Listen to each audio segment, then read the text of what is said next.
जो साहित्य सामग्री आपने लाने को कहा था, हम वही लेकर आए हैं। कुछ और सामग्री की जरूरत पड़ी तो मुझे बता देना, मैं मंगवा लूंगी।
मालकिन, हमने जो विधि किया है अभी, आपकी जो भी मनोकामना है वो पूरी हो जाएगी, उसे कोई भी नहीं रोक सकता। अब तो ये विधि पूरी हो गई है, अब इसकी सफलता सिर्फ आपके कार्य के ऊपर है। किसी भी हालत में विश्वनाथ दत्त के घर में पुत्र संतान का जन्म बिल्कुल नहीं होना चाहिए। नहीं होता। याद रखना, ये विधि इसीलिए हमने करवाया है। जी मालकिन। ये सब सामान आप उठा लीजिए।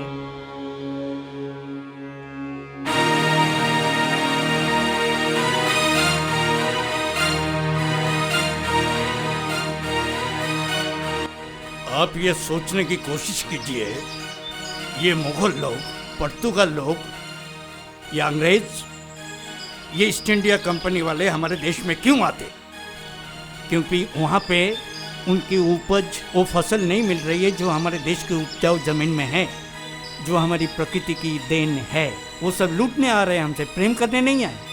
इसका मतलब स्वामी जी, कोई भी आए बाहर से और हमको लूट करके चला जाए और हम हाथ पर हाथ रखकर बैठकर चुप कर देखते रहें, कुछ न करें?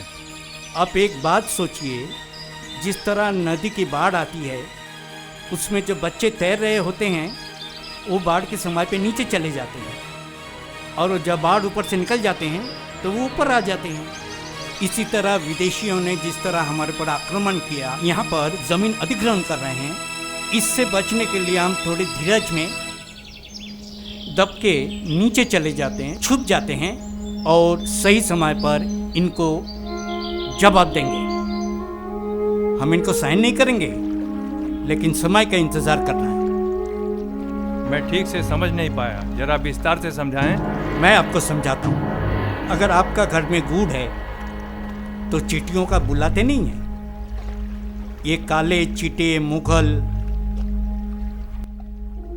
ये लाल चींटे पुर्तगालीज, ये सफ़ेद चींटे अंग्रेज जो आ रहे हैं वो उसकी लालच में आ रहे हैं। ये बंगाल में जो हमारी प्राकृतिक संपन्नता है उसका उपयोग करने के लिए आ रहे हैं, हमसे प्रेम करने के लिए नहीं आ रहे हैं। तो ये स्वाभाविक है, प्रकृति का नियम है कि जब भूखा होता है आदमी तो वो कहीं भी ढूंढता है उसका सहारा कहाँ है। इसलिए जब वो यहाँ आए हैं तो हमें उनको अभी समय देना है। स्वामी जी, आपके बात को तो मैं समझ रहा हूँ, लेकिन मैं चाहता हूँ कि आप जैसे लोग प्रत्यक्ष रूप से हमारे साथ जुड़ करके कोई सहयोग करें ताकि हम इसको जो है आगे बढ़ा सकें। मैं गृहस्थ आश्रम से बाहर आ चुका हूँ। अगर आप इस तरह से मुझसे सहयोग चाहते हैं, यहाँ से थोड़ी दूर में जो शिमला स्टेट है उसमें दत्त परिवार के जो माताजी है उनसे आपके विशेष सहयोग मिल सकता है। ठीक है स्वामी जी, धन्यवाद।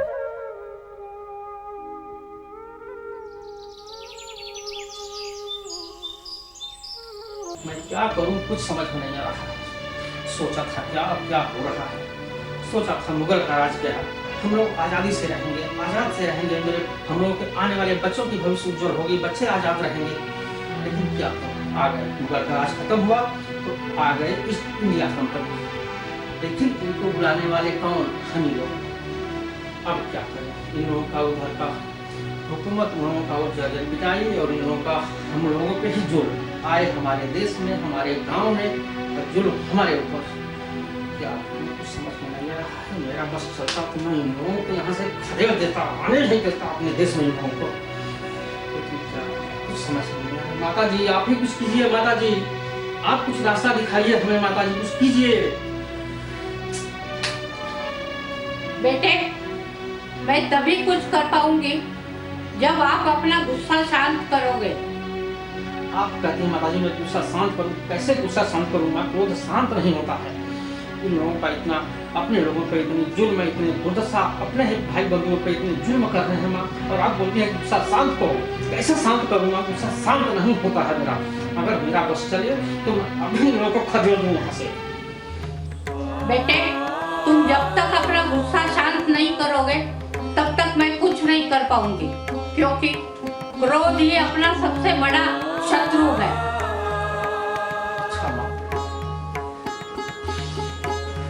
अच्छा माँ, मैं अपना क्रोध शांत कर लेता हूँ। लेकिन आप एक बात बताओ माँ, क्या हम लोग इसी तरह हाथ पे हाथ धरे बैठे रहें? हम लोग कुछ नहीं करना चाहिए, कुछ एक्शन नहीं लेना चाहिए? इन लोगों का मनोबल बढ़ाना चाहिए कि ये लोग हम लोग पे जुल्म करें? बोलो माँ, बोलो, आप बोलो कुछ करने जैसे हमारी लाइफे है क्या? क्यों नहीं? हम लोग 1 करोड़ और वो मुट्ठी भर। वो लोग मुट्ठी भर और हम 1 करोड़।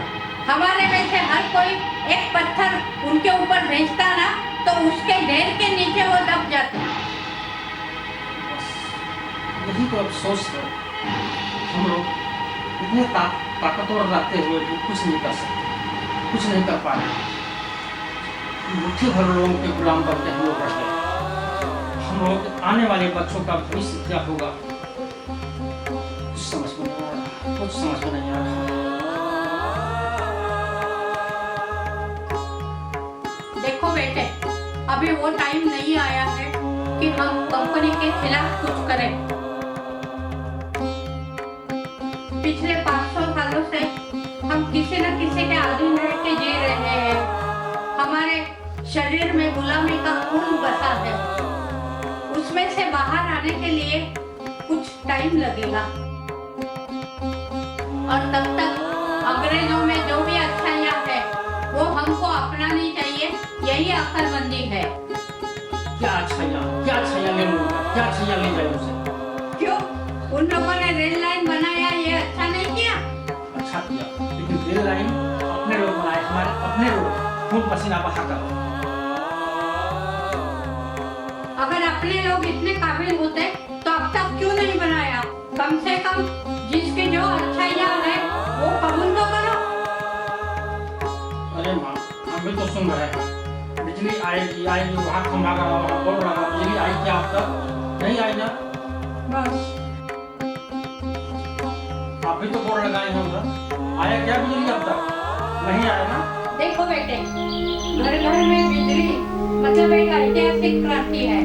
शाम होने के बाद हम घर में कुछ काम नहीं कर सकते थे, लेकिन अभी बिजली आई है तो शाम को रात को भी हम काम कर सकते हैं। समझ सकते हो ये कितनी बड़ी बात है?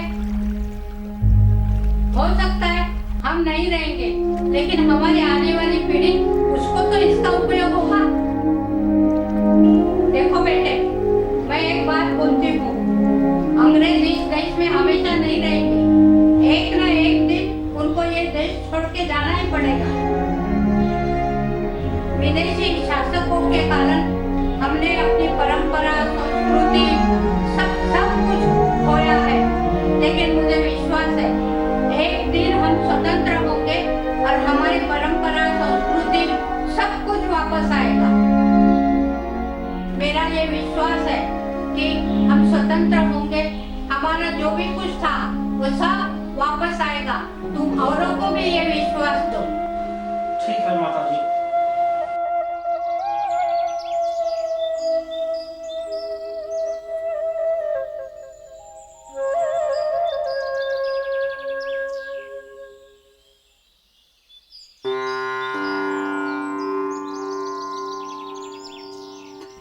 अरे भैया, आज आप आ ही गए अपने बहन के घर अपना कीमती वक्त निकाल के, है ना? बैठिए।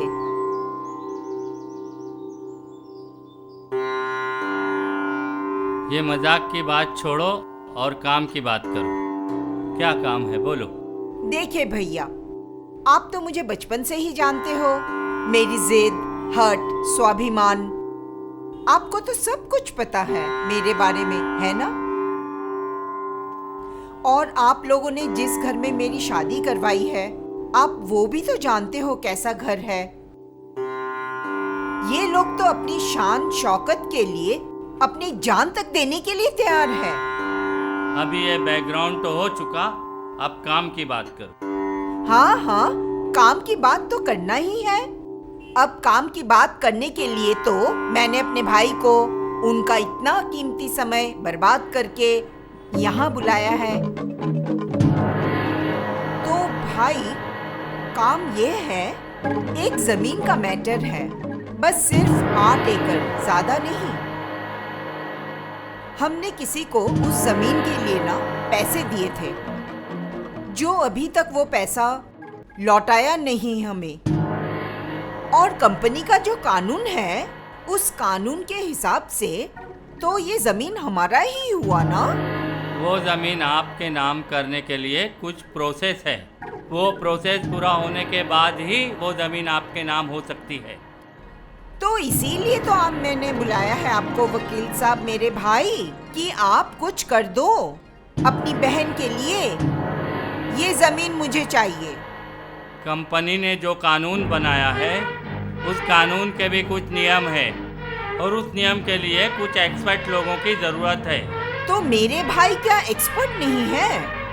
आपने ज़मीन के बारे में किसी और से सलाह मशवरा किया था? हाँ भाई, किया तो था, मगर उन्होंने कबूल ही नहीं किया। हाँ, यही तो बात है कि इस काम को करने के लिए कोर्ट कचहरी में 2-3 लोग ही मशहूर हैं और मैं उनसे बात करके आपको बताऊंगा। ठीक है, मैं सब समझ गया, अब मैं चलता हूँ। नहीं नहीं, ऐसे कैसे जा सकते हैं? जलपान तो करना होगा ना। नहीं नहीं, आज नहीं, मैं 2 दिन बाद आऊँगा, फिर जितना जलपान करवाना होगा करवाना, मैं खुशी से खाऊंगा।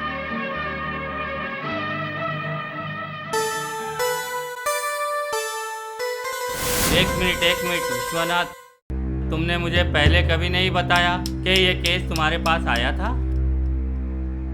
हाँ जगदीश, मेरे पास आया था। मित्तिर साहब अपने माताश्री को लेकर मेरे दफ्तर आए थे पूरे दलीलों के साथ, और मैंने उन दलीलों को बारीकी से पढ़ा है। उस दलील में ये साफ साफ लिखा हुआ है, 1 महीने के मोहलत के अंदर उस किसान को मित्तिर साहब के पूरे पैसे वापस करने हैं, और वो भी ब्याज के साथ, और तभी उसको जमीन वापस मिलेगी।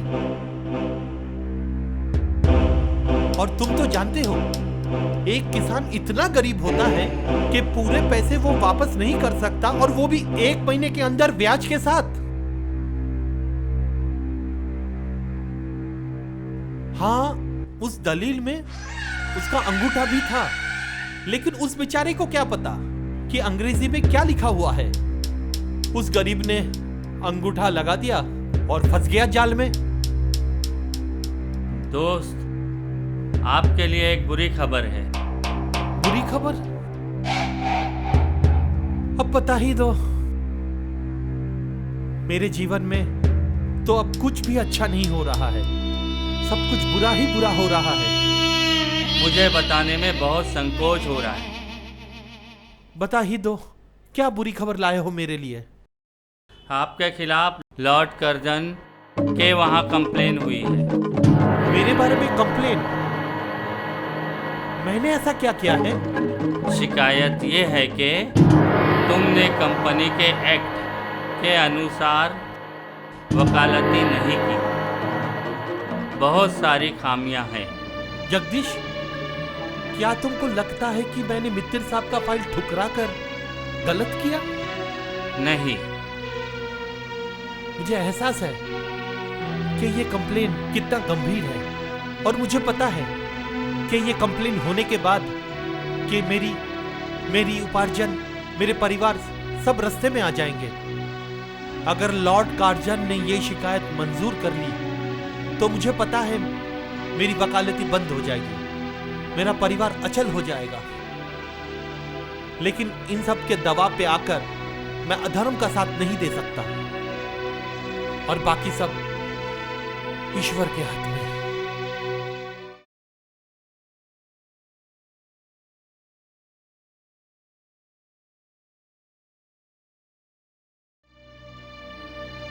मैंने कुछ सुना, वकील साहब के पास कुछ वकील साहब तकलीफ है, आपने पूछा? मैं क्यों करूंगी कुछ?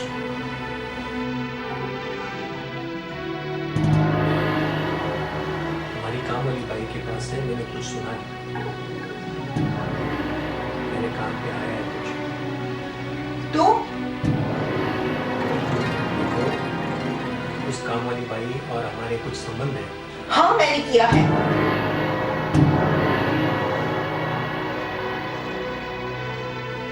मैंने किया है। क्यों? मेरी खुशी जब किसी से देखी नहीं जाती है, मैं क्यों देखूं उनका खुशी? हाँ? उनके घर संतान पे संतान, संतान पे संतान, और मेरे यहाँ नहीं। मेरा 8 एकड़ जमीन मैं कैसे छोड़ दूं? और वकील साहब उनका आदर्श, नीति, ये सब लेके बैठे हुए हैं। मैं ऐसा नहीं होने दूंगी।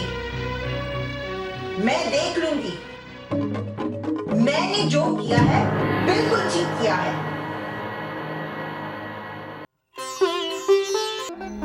आइए आइए, क्या समाचार है? कैसे हैं आप?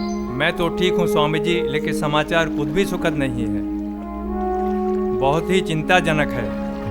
मुझे सूचित करने की जरूरत नहीं है। आप ये ध्यान दीजिए कि माँ का कैसा अधिक सहयोग आपको मिल सकता है।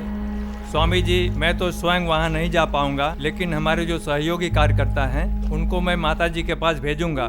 माता जी के साथ जो भी वार्तालाप होगा, सहयोग होगा, सारा जो है सूचना वक्त पर आपको मिल जाएगी। स्वामी जी, माता जी का तो मार्गदर्शन हम लेंगे, उनका जो भी सहयोग हम लेंगे, लेकिन आपका भी जो मार्गदर्शन है हमारे लिए बहुत ही उपयोगी है। बहन, आपने इस काम के लिए विश्वनाथ दत्त से पहले बात की थी? हाँ, की थी। तो आपने मुझे बताया नहीं? आपने पूछा नहीं, तो इसलिए मैंने बताया नहीं। वो उन्होंने ये काम करने से आपका इनकार कर दिया था? हाँ, किया तो था, उन्होंने कबूल नहीं किया। बहन, विश्वनाथ दत्त को मैं अच्छी तरह से जानता हूँ। वो मेरे अच्छे मित्र हैं और कचहरी में हम एक साथ प्रैक्टिस करते हैं। एक बात मैं कहूँ कि उसने आपके साथ जो किया ठीक किया। वो एक शरीफ और नेक इंसान है। वो कोई भी गलत काम नहीं कर सकते। क्या मतलब? मतलब यही कि गरीब मजदूर बेसहाराओं की ज़मीन पे कब्जा करना हमारे उसूलों के खिलाफ है। क्यों? हमने जो पैसे दिए उसका क्या होगा? बहन, आपकी फाइल मैंने देखी है। 1 महीने में किसान फसल उगाकर आपका मूल धन कैसे वापस करेगा? क्यों? उन्होंने तो कबूल किया था, अंगूठा भी दिया था। अब क्यों नहीं करेंगे? तो मुझे अपनी जमीन चाहिए। जिस इंसान को पढ़ना नहीं आता, लिखना नहीं आता, उसको क्या पता कि वो किस कागज पे अंगूठा लगा रहा है। ये धोखा नहीं है बहन? मुझे ये सब जज्बाती बातों पे नहीं पढ़ना है। मैं ये सब नहीं सुनना चाहती हूँ। मुझे मेरी जमीन चाहिए। सॉरी बहन, मैं कुछ मदद नहीं कर सकता।